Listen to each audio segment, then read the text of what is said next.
Hi. You really are what you eat. You hear this phrase repeated over and over on television, on the internet, and in books. And it is true. But I'm not here to talk about your diet or eating habits. I'm here to talk about your mental and emotional habits. In fact, you are what you hear or speak, as the case may be.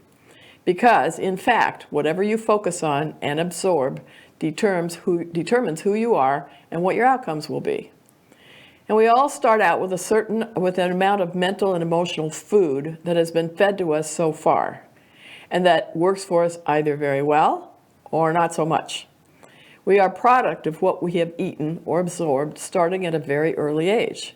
And for the most part, we don't remember it or even know that these ideas and feelings are still with us and are still managing our behavior. Psychologists have determined that the worldview is formed sometime between the ages of 4 and 7. This view consists of decisions that we have made, mostly about ourselves, and what we have observed around us. For example, I love 3-year-old boys. They are like little trucks. They don't know they are little, they think they can do anything, and they are not very verbal, and they just motor through life.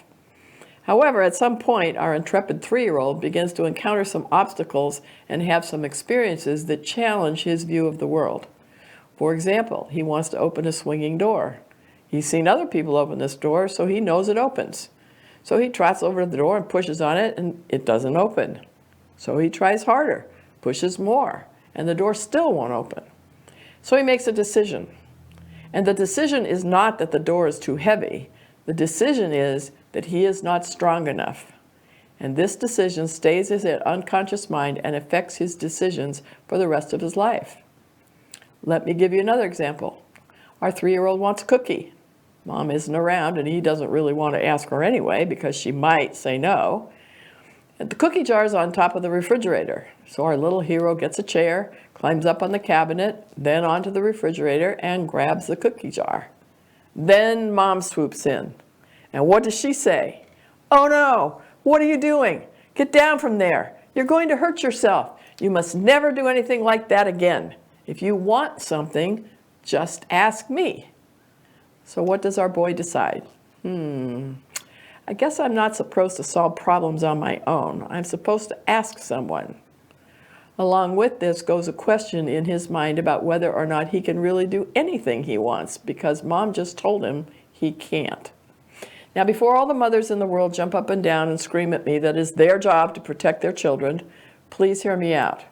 We do have to provide feedback to our children so that they make good decisions, and so they don't try to play in traffic or do other things that are truly dangerous.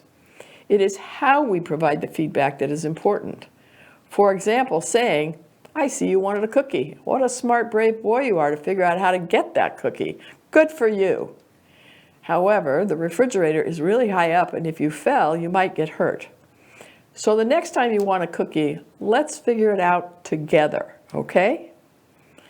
Even this seems too much for those of us who grew up playing outside the house on our own for hours at a time with no one to tell us not to try things, so we did. And we found out on our own what we could and couldn't do. And we learned not to tell our parents about some of these things because their fear would be activated and they would tell us never to do these things again. I'm not saying parents are bad. I'm saying that these rules remain in our unconscious mind as adults and cause us to be fearful and or question our ability to do new things. And because it is us talking to us, we don't question it, we just respond. If you'd like more information about the unconscious mind and how it manages us as adults, please feel free to get in touch with me or watch other videos in this series. Thanks for being here.